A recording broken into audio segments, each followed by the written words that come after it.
Madame, Monsieur, bonsoir. Merci d'avoir choisi le journal de Tahiti Télévision. Voici les principaux titres de cette édition. Une antenne des Amazones Pacifiques à la presqu'île depuis aujourd'hui. Les femmes du sud de Tahiti touchées par le cancer du sein disposent désormais d'un soutien précieux à Taravao. La géolocalisation mise en service pour les appels d'urgence appelés AML. Ce système de géolocalisation permettra une meilleure prise en charge des personnes en détresse. Le porte-avions Charles de Gaulle en mission dans le Pacifique. Près de 3000 marins prennent part à la mission Clémenceau 25 qui se déploie sur plusieurs mois dans l'océan Indien, la mer Rouge et dans le Pacifique. La place de la Polynésie dans le Pacifique, nous en parlerons avec notre invité Alain Juillet, haut responsable de l'intelligence économique au secrétariat général de la Défense nationale. Et enfin, un joueur de padel au top 100 mondial a fait le déplacement au Fénois pour des matchs exhibition organisés ce week-end. Pour des conseils avisés de ce joueur ibérique, rendez-vous sur les cours de l'AS Phoenix.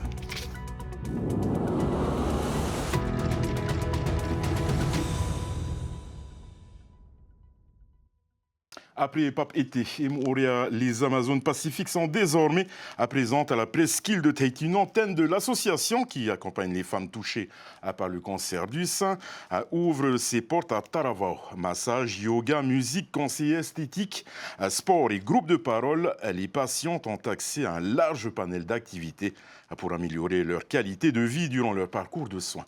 Regardez ce reportage de Laure Philibert.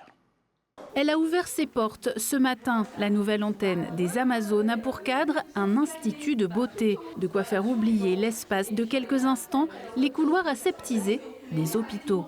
37 femmes issues du bassin sud de Tahiti sont actuellement en parcours de soins pour un cancer du sein.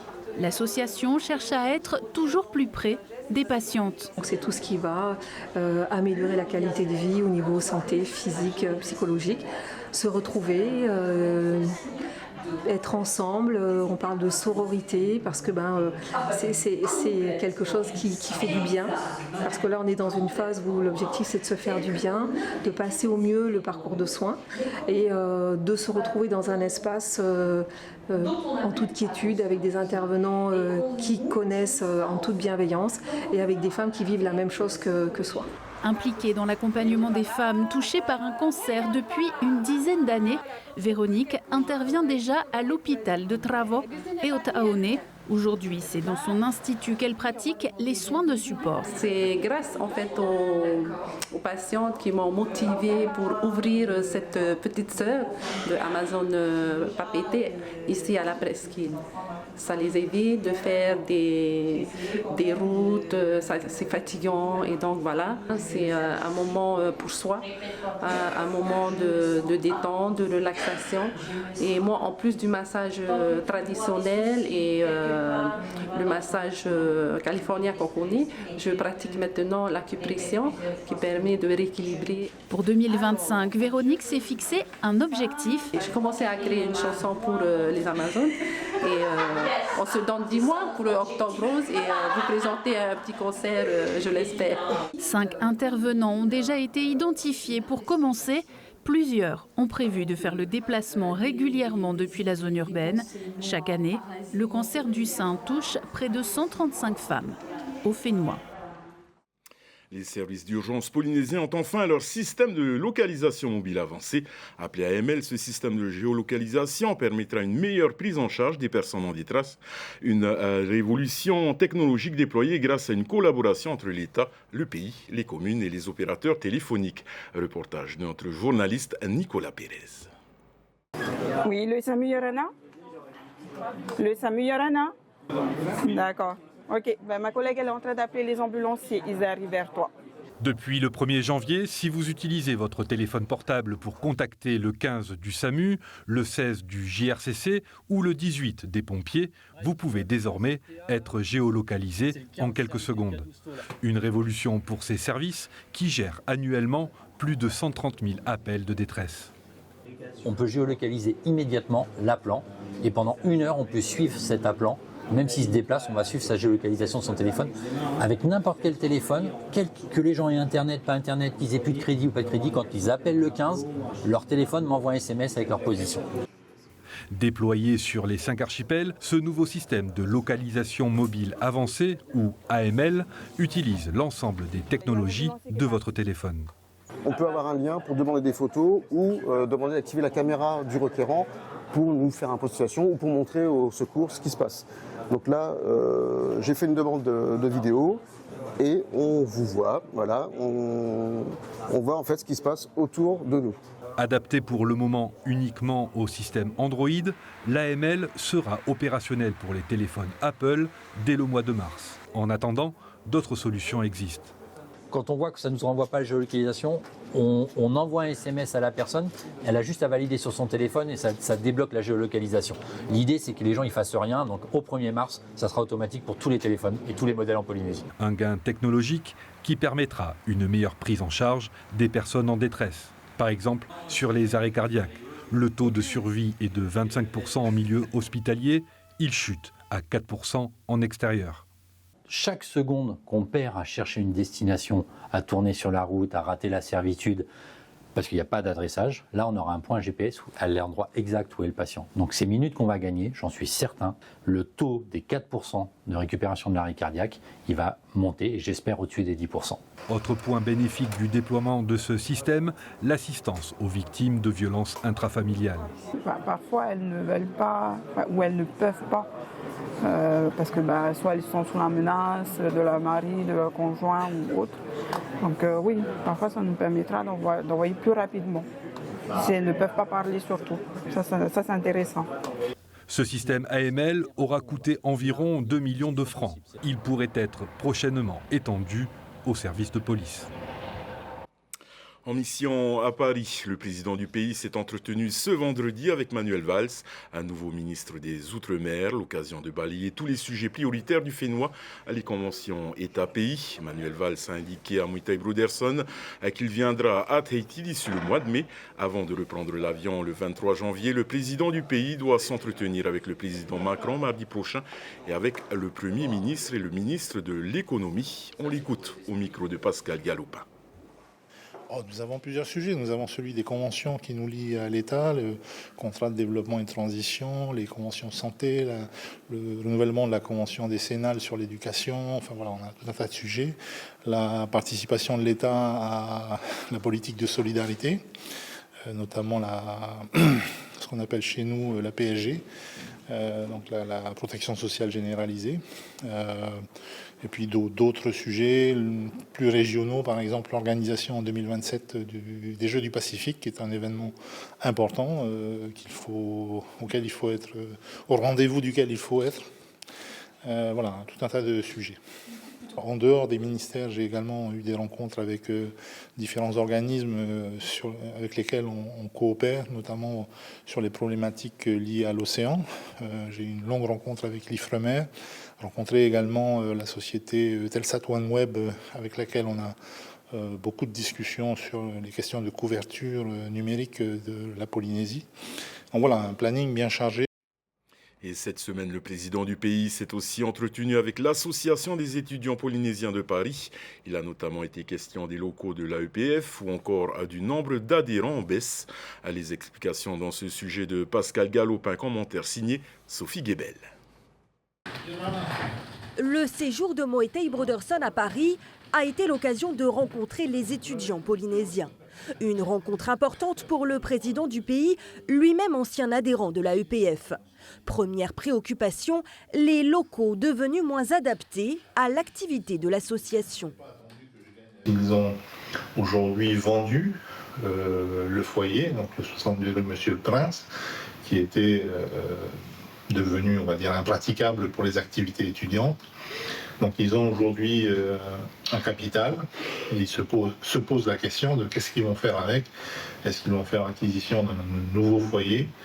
Si oui, toujours intramuros ou peut-être excentré. Bon, voilà, ça c'est une décision qui leur appartient et je voulais en discuter avec eux. Autre problématique rencontrée par l'AEPF de Paris, la baisse du nombre d'adhérents, passé de plus d'une centaine à 60 actuellement. Actuellement, il n'y a pas grand monde, on est environ 60 personnes, par rapport à d'autres années où on était 100, 110. Pourquoi ça s'explique? Je pense qu'il y a une perte d'intérêt de la part des nouvelles générations aux associations. Donc là, cette année, on fait un gros travail pour essayer de récupérer ces parties manquantes.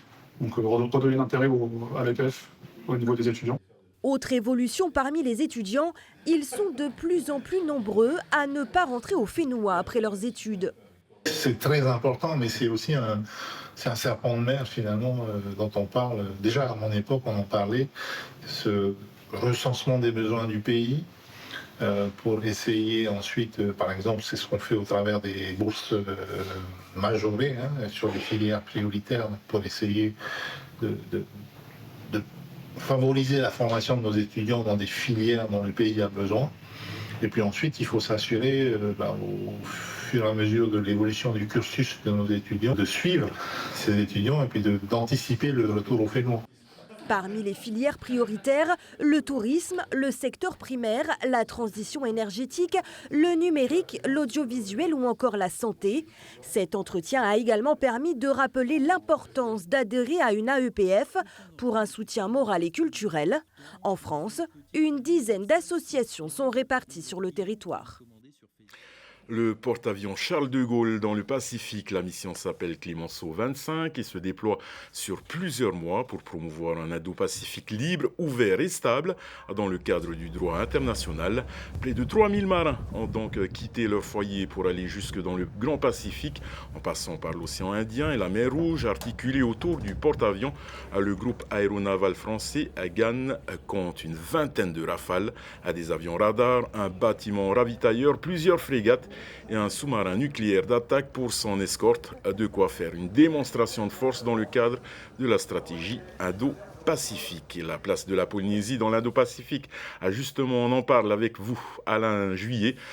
Vous avez été directeur du renseignement des services secrets français et haut responsable de l'intelligence économique au secrétariat général de la Défense nationale. Yorana. Effectivement. Bonjour. Yorana. Alors, Monsieur Juillet, la présence du Charles de Gaulle dans la zone, c'est de montrer que ce bâtiment est aussi opérationnel dans un théâtre européen que dans un théâtre pacifique. Oui. On est vraiment sur une démonstration de force en vue de dissuader. C'est pas une démonstration de force, mais c'est pour rappeler à tout le monde, je crois, que la France est le seul pays européen qui a des intérêts dans le Pacifique, et d'une part, et qui aussi est un pays qui a, avec ses intérêts dans le Pacifique, une surface maritime à protéger et à sécuriser qui est très importante. Alors, pour le montrer, de temps en temps, il faut faire effectivement leur étalage de la force. Et là, la force, la task force, comme disent les Américains, avec le porte-avions et tout son environnement, montre qu'on est capable d'aller partout quand il le faut et quand c'est nécessaire, pour assurer la sécurité de ceux qui sont avec nous. À quel point l'élection de Donald Trump à son investiture et dans quelques jours peut-elle avoir un impact sur les relations entre grandes puissances présentes dans la zone Pacifique? Je crois qu'il va avoir un fort impact. D'abord parce que M. Trump, à la différence, si vous voulez, de ses prédécesseurs, c'est pas un moraliste, c'est pas quelqu'un qui impose une philosophie, c'est un réaliste. Donc il cherche à trouver des réponses aux problèmes qui lui sont posés. Bon, dans ce cadre-là, il a décidé, il l'a expliqué pendant sa campagne, que son problème, c'est la Chine. Donc il est en train de régler le problème de l'Ukraine en Europe, de faire la paix en Ukraine, il est en train de faire la paix au Moyen-Orient pour pouvoir se concentrer sur la Chine et la zone Pacifique. À partir de ce moment-là, ça va impacter le fait qu'il s'intéresse véritablement beaucoup au Pacifique, ça va impacter l'ensemble de la zone Indo-Pacifique, c'est sûr. Et dans ce cadre-là, il va falloir faire très attention parce que pour voir qu'est-ce qu'il veut faire, qu'est-ce qu'il ne veut pas faire et comment chacun des pays du Pacifique pourra se positionner ou devra se positionner par rapport à ce que veulent les Américains, mais également ce que voudront les Chinois. Justement, le niveau de tension dans la région va-t-il donc monter d'un cran, notamment entre la Chine et les États-Unis? Alors, d'un côté, oui, puisque le président Trump veut se concentrer sur le Pacifique, hein, dans son combat, je dirais, contre la Chine. Mais d'un autre côté, il l'a dit hier soir, donc c'est tout à fait récent. Il a eu un entretien avec le président chinois, le président Xi Jinping, et il a expliqué à la suite de ça qu'il y avait eu un très bon contact et que les deux parties souhaitaient résoudre leurs problèmes, non par la guerre, mais par la paix et par des négociations commerciales. Donc, je dirais que c'est plutôt bon signe, quoi. Si vous voulez, d'un côté, il y a eu un effort américain sur le Pacifique, mais d'un autre côté, bon, ils disent on va essayer de trouver de bonnes solutions. Monsieur Juillet, vous êtes aussi auditeur IHEDN, donc fait, l'Institut oui. des hautes études de défense nationale. Vous êtes venu donner des conférences. Dans ce cadre-là, diffuser un esprit de défense, Oui. c'est le rôle de cet institut. Comment expliquez-vous ça? Ben, si vous voulez, l'idée de l'IHEDN, donc l'Institut des hautes études de défense nationale, c'est d'insuffler, de transmettre à l'ensemble de nos concitoyens, hein, et à nos amis l'esprit de défense, comme vous le disiez. L'esprit de défense, c'est quoi? C'est se dire que on doit se mobiliser pour protéger nos intérêts. Hein, chaque pays, la Polynésie, doit se mobiliser pour protéger les intérêts de la Polynésie. Et pour ça, il faut être prêt à ne pas se laisser faire et donc à se défendre. L'esprit de défense, c'est en définitive, c'est de ne pas céder. Mais ça ne veut pas dire pour autant qu'il faut être un guerrier, un provocateur, hein. Il s'agit simplement de dire, bon ben, on défend ses intérêts, on accepte que les autres, bien sûr, vivent, mais quand ça touche nos propres intérêts, il faut savoir réagir. Et comment répandre justement cet esprit de défense dans un pays autonome avec un exécutif et une majorité indépendantiste? Je crois que le problème, il est pour tout le monde, parce que l'on soit indépendantiste ou autonomiste ou, je dirais, traditionnaliste, un loyaliste, enfin, peu importe comment on appelle ça, quelle que soit sa tendance, on est sur un territoire et l'intérêt est de défendre ce territoire par des moyens, bien sûr, légaux, en essayant d'identifier les problèmes et d'y trouver des solutions. Mais il faut que les gens qui sont autour, les pays qui sont autour, comprennent que dans votre pays, ben, vous défendrez vos intérêts et vous ne vous laisserez pas faire. Alors là, ce n'est pas une question d'indépendance ou autre, c'est une question de bon sens et pour tout le monde, parce que c'est l'intérêt général. Merci beaucoup, Monsieur Alain Juillet, d'avoir répondu ce soir à notre invitation. Merci. Depuis mercredi, à Punaouia, les amateurs de padel peuvent bénéficier des conseils de José Solano, 62e au classement mondial. Le padelliste espagnol participera samedi et dimanche à des matchs d'exhibition organisés sur les cours de l'AS Phoenix. Désiré Teivao et Andy Ebb l'ont rencontré. Taper des balles avec un joueur du top 100 mondial, c'est une grande première pour ces padellistes polynésiens. C'est impressionnant, on a l'impression de ne pas jouer au même sport. Parce que c'est les mêmes coups qu'on nous explique depuis des mois. Et en fait, c'est plein de petits détails qui font la différence. C'est le placement, c'est la précision, c'est le timing et l'enchaînement. Il ne fait pas de faute, pas de faute. En face de José Solano, ces pratiquants touchent du doigt le très haut niveau. Une expertise de terrain assortie à des conseils sur mesure. Sur les premiers exercices, on a travaillé les échauffements et la défense en coup droit et en revers. Ils ont ensuite joué quelques points et pour terminer, ils vont jouer un petit match contre moi. Grâce au stage animé par le joueur espagnol, le club de l'AS Phoenix a la volonté de faire monter d'un cran le niveau local. Les Espagnols sont les meilleurs au monde pour le paddle. Il fait des stages pour perfectionner, pour que les gens, comme ils aiment ce jeu, je pense qu'ils aiment aussi bien jouer et jouer d'un certain niveau. José Solano disputera des matchs d'exhibition ce week-end face aux meilleurs joueurs locaux. L'occasion pour le public polynésien d'assister à des rencontres qui jusque-là n'avaient jamais été organisées au Fénouan. Je suis très content d'être ici. J'ai hâte de voir le niveau des joueurs polynésiens. Je suis agréablement surpris de voir que le padel se développe aussi bien à Tahiti. C'est un sport très addictif. Quand tu commences à y jouer, tu en veux toujours plus. La Polynésie qui accueille ce joueur mondial pour la première fois et des Polynésiens qui profitent de ce savoir-faire grâce à un partenariat noué en octobre dernier. Une collaboration entre le club de l'AS Phoenix et l'académie Solano basée à Malaga qui sera bénéfique pour les pratiquants. Des entraîneurs espagnols se déplaçant régulièrement au Fénois pour animer des stages, le padel polynésien semble avoir de beaux jours devant lui. Voilà, c'est la fin de ce journal. Votre soirée sur Tête Inuit Télévision. Ne manquez pas juste après Tatatumu, puis l'émission Gladiator. Au nom de toute l'équipe qui a préparé ce journal, merci de nous faire confiance. Excellente soirée sur Tête Inuit Télévision et à demain. Retrouvez ce journal en replay sur notre site internet et notre application mobile TNTV.